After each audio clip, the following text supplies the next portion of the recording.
HSC 25-এর test paper solve ক্লাসে তোমাকে স্বাগতম। তো আজকে আমরা আলোচনা করতে যাচ্ছি ভিকারুননিসা নূন স্কুল অ্যান্ড কলেজের এইচএসসি 25-এর টেস্ট পরীক্ষার এমসিকিউ সলভ নিয়ে। দেখো, প্রথম প্রশ্ন ছিল কোএক্সিয়াল কেবলের বিদ্যুৎ পরিবাহী স্তর কয়টি? কোএক্সিয়াল কেবলের বিদ্যুৎ পরিবাহী স্তর হচ্ছে 2টি।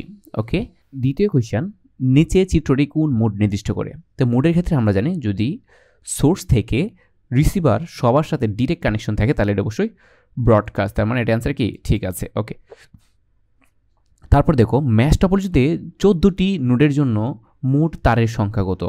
তো এইখানে 14টি নোডের জন্য তারের সংখ্যা বের করার সূত্র কি? তারের সংখ্যা বের করার সূত্র হচ্ছে sir n into n-1 divided by 2। Okay, তাহলে দেখো এখানে n কত দেওয়া আছে? n আছে 14, তাহলে হচ্ছে আমাদের অ্যান্সার আছে, ধরো দেখো 14 থেকে 1 কমা, তাহলে কত আসছে স্যার? 13। সো 14কে তুমি 13 দিয়ে গুণ করে 2 দিয়ে ভাগ করবা, অর্থাৎ আমাদের সূত্র হচ্ছে এটা। ওকে, তাহলে দেখো 2 যদি দিয়ে তাহলে হচ্ছে কত? 7, তার মানে 7 13 কত? 3 7 21 মানে 91, অর্থাৎ এইটাই তার কারেক্ট অ্যান্সার। তাহলে এই টাইপের কোয়েশ্চেন আমরা অ্যান্সার করবো ম্যাশ টপোলজি, তার সংখ্যা বের করার সূত্র হচ্ছে এটা, যে n into n-1 divided by 2। তারপর দেখো নিলয় চৌধুরী 11010112 বছর বয়সে চাকরি ছেড়ে ব্যবসা শুরু করলেন এবং 10 বছরের মধ্যে একজন সফল ব্যবসায়ী হলেন। তাহলে দেখো এত বছর, তার মানে এটা বাইনাতে দেওয়া আছে।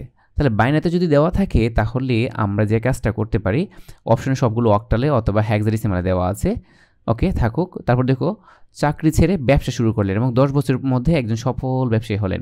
নিলয় চৌধুরীর বয়সের সমকক্ষ মান হলো, অর্থাৎ এইটাকে যদি তুমি অপশনে যে সংখ্যাপদিগুলো উল্লেখ আছে তাদের রূপান্তর করো তাহলে কত দাঁড়াচ্ছে? দেখো 3টা করে প্যাকেট করো, তাহলে হচ্ছে অক্টাল। তার মানে কত আছে দেখো, প্রথমে 6, তারপর 5, লাস্টে 3 ডিজিট হচ্ছে 5কে প্রতিনিধিত্ব করে এবং সামনের 3 ডিজিট কি মিন করতেছে?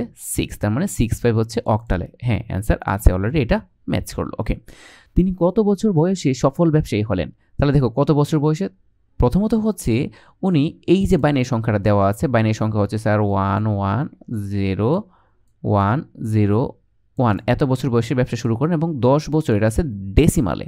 তাহলে 10-এর ডেসিমাল থেকে বাইনারি রূপান্তর হচ্ছে আমরা জানি 1010। ওকে, এইটাই হচ্ছে তার বাইনারি মান, অর্থাৎ এই দুইটা সমষ্টি হবে তার সফলতার বছর। তাহলে সবগুলো যোগ করলে কি পাবো? এখানে পাবো 101 যোগ করলে 110 যোগ করলে 110 যোগ করলে 111, তার মানে এই সবগুলোই তার কারেক্ট অ্যান্সার। ওকে, তারপর দেখো নিচে চিত্রটি কোন সার্কিট নির্দেশ করে?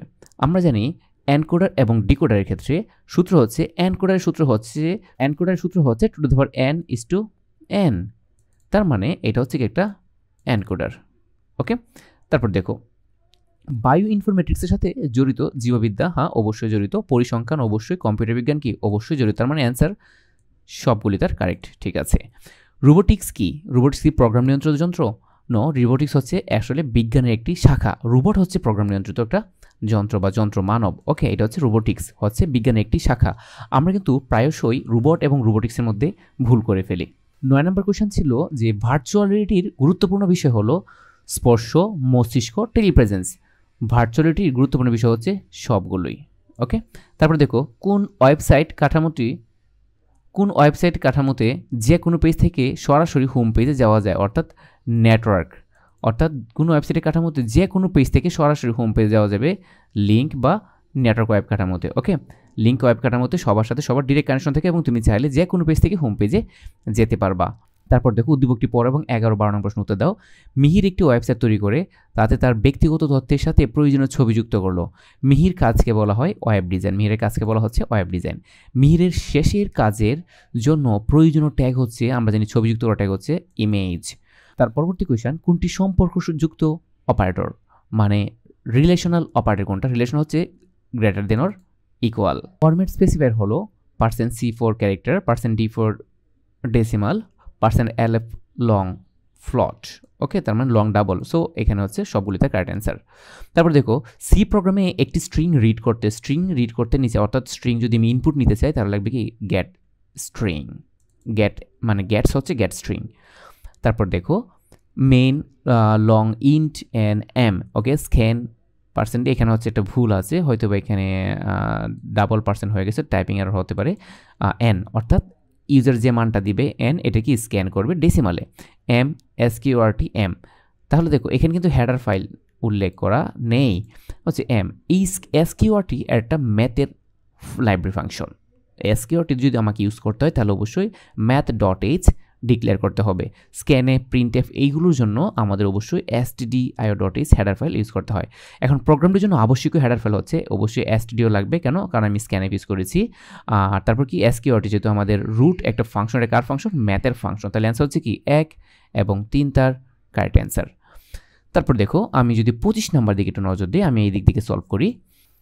For c = 3, c <= 10, c = c+3। আমি অনেকবার বলেছি প্রিভিয়াস কোয়েশ্চেন সলভগুলোতে, এই টাইপের প্রবলেমের ক্ষেত্রে আমাদের প্রথমেই যে কাজটা করতে হবে তা হচ্ছে ধারাটা বের করতে হবে, অর্থাৎ লুপটাকে অ্যানালাইসিস করতে হবে। তাহলে দেখো ধারাটা কি হচ্ছে স্যার, 3 থেকে শুরু হচ্ছে এবং সে কত করে বাড়বে? এই যে এখানে কত করে বলা হচ্ছে, 3 করে বাড়বে।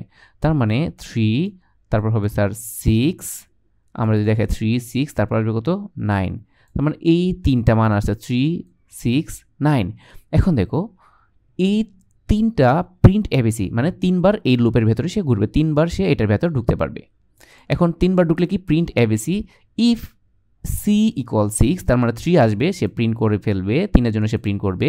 তারপর দেখো যখন সে 6 হবে তখন কিন্তু সে প্রিন্ট করে ফেলছে, কারণ সি প্রোগ্রাম হচ্ছে ওয়াটারফল, অর্থাৎ উপরের কাজ আগে তারপর সে নিচে কাজ করবে, অর্থাৎ এখানে সে প্রিন্ট করে ফেলছে। দেন বলা হচ্ছে ইফ c = 6 ব্রেক, দেন সে লুপ থেকে বেরিয়ে যাবে। তার মানে প্রোগ্রাম কতবার চলবে? অর্থাৎ 2বার, এটাই তার কারেক্ট অ্যান্সার। তারপর দেখো ওপেনিং ট্যাগ থেকে ক্লোজিং ট্যাগ পর্যন্ত সকল কিছুকে বলা হয় কি HTML এর উপাদান বা HTML এলিমেন্ট। HTML এ ডকুমেন্ট টাইপ ডিক্লারেশন ট্যাগ কোনটি? ডকুমেন্ট টাইপ অর্থাৎ কমেন্টস করার জন্য তোমাকে কি ডিক্লেয়ার করতে হবে? এই যে আমাকে অবশ্যই এটি ইউজ করতে হবে কমেন্টস করার জন্য। HTML এর <, তারপর হচ্ছে এক্সক্লাইম সাইন, তারপর ... তারপর এটা। ওকে, এটা হচ্ছে আমাদের ডকুমেন্টেশন বা কমেন্টস করার জন্য ব্যবহার করা হয় HTML এর ক্ষেত্রে। প্রোগ্রামিং ক্ষেত্রেও কিন্তু কমেন্টস করা যায়। সিঙ্গেল লাইন কমেন্টসের জন্য আমাদের ইউজ করতে হবে ডাবল স্ল্যাশ, আর মাল্টি লাইনের জন্য আমাদের স্ল্যাশ স্টার স্ল্যাশ ইউজ করতে হবে। ওকে, তারপর দেখো কৃত্রিম বুদ্ধিমত্তার প্রয়োগের ক্ষেত্রে নিচের কোন প্রোগ্রামিং ভাষা ব্যবহার করা হয়? CSS না, CSS কৃত্রিম বুদ্ধিমত্তায় ব্যবহার করা হয় না। তাহলে কি ম্যাটল্যাব, পাইথন, প্রোলগ, LISP এগুলো ইউজ করা হয়। তাহলে অ্যান্সার হচ্ছে এটা, ঠিক আছে। ওকে, তারপর দেখো ইমোজি কোন কোডভুক্ত? ইমোজি হচ্ছে ইউনিকোডভুক্ত, ইমোজি এগুলো হচ্ছে ইউনিকোডের আওতাধীন। সো 100 বাইনারি এবং এ হেক্সাডেসিমালের যোগফল কত? সো অপশনে সবগুলো দেওয়া আছে কিসে? হেক্সাডেসিমালে। তাহলে বুদ্ধিমানের কাজ হবে আমরা এই বান্দাকেও হেক্সাডেসিমালে কনভার্ট করে নিয়ে নিব। তাহলে দেখো একটা আসছে স্যার এ, আমরা জানি কিভাবে হেক্সাডেসিমাল যোগ করতে হয়। তোমার যদি যে কোনো সংখ্যাগত যোগের সমস্যা হয় তুমি চাইলে আমাদের প্রিভিয়াস ভিডিওটা দেখে নিতে পারো। দেখো, এবং এটাকে যদি হেক্সাডেসিমালে কনভার্ট করে আমরা জানি বাইনারি থেকে হেক্সাডেসিমাল মানে হচ্ছে 4টা করে প্যাকেট করতে হয়। যেহেতু এখানে 3টা আছে, 8টা শূন্য দিলে কি না দিলে কি, তার মানে 1 2 4, তার মানে এটা এখানে তুমি জাস্ট 4 যোগ করলেই অ্যান্সার পাবা। ওকে, তাহলে দেখো এর মান 10 আর 4 কত? 14 মানে হচ্ছে কি স্যার ই, 14 মানে হচ্ছে ই এবং এ। তাহলে দেখো অ্যান্সার এটা আছে কিনা, এ ই, হ্যাঁ অ্যান্সার আছে, তার মানে এইটা কারেক্ট অ্যান্সার। তারপর দেখো কোন প্রজন্মের মোবাইল ফোন MIMO বা মাল্টিপল ইনপুট মাল্টিপল আউটপুট স্ট্যান্ডার্ডে কাজ করে? ওটা হচ্ছে 5G। 5Gর বৈশিষ্ট্যগুলো আমাদের ভালো করেই মাথায় রাখতে হবে, তার মধ্যে এইটাই সবচেয়ে গুরুত্বপূর্ণ, অনেকবার আসছে। একটি চ্যানেল দিয়ে 3 সেকেন্ডে 84,000 বিট ডেটা স্থানান্তরিত হলে তার ব্যান্ডউইথ কত? তাহলে এইটাকে তুমি জাস্ট ভাগ করে ফেলো 3 দিয়ে, এবং ব্যান্ডউইথ কি লেখা? kbps। তাহলে 3 দিয়ে ভাগ করলে তুমি পাবা হচ্ছে বিট। তাহলে এটাকে 3 দিয়ে ভাগ করলে কত হবে? 3 দুগুণে 6, 3 আর 24, এত, অর্থাৎ 28,000 হচ্ছে তুমি বিট পাবা, 28,000 বিট পাচ্ছ। ওকে, এখন এটা হচ্ছে স্যার বিপিএস। অপশনে দেওয়া কি kbps মানে কিলো। এখন এইটাকে যদি তুমি 1024 দিয়ে ভাগ করো তাহলে তুমি যা পাবা এইটাই হচ্ছে তার কারেক্ট অ্যান্সার। এখন দেখো 1024 ধরো যে একের পর 3টা শূন্য যদি আমরা বাদে তাহলে কি 28 বা 28, হ্যাঁ যেহেতু এখানে আসলে 28 একটু কম হবে। যদি এমন সিচুয়েশন আসে, নর্মাল হচ্ছে 1024 দিয়ে ভাগ করতে হয়, তাহলে তুমি কি 1000 বিবেচনা করেও যদি অ্যান্সার মিলে তাহলে এটাই তুমি অ্যান্সার করে আসবে। তাহলে অ্যান্সার হচ্ছে কি 28 kbps। তারপর দেখো এম চলকের জন্য মেমোরিতে কত বাইট জায়গা প্রয়োজন? এখন দেখো এম কি দেওয়া ছিল, এম চলকের জন্য এম ইজ লং ইন্ট। আমরা জানি নর্মাল ইন্ট হচ্ছে 4 আর লং ইন্টও কি তোমাকে দিবে হচ্ছে 4। এই ছিল ভিকারুননিসা নূন স্কুল অ্যান্ড কলেজের টেস্ট পরীক্ষার এমসিকিউ সলভ। সো দেখা হচ্ছে পরবর্তী কোনো সলভ করতে, সে পর্যন্ত ভালো থেকো, সুস্থ থাকো। আল্লাহ হাফেজ।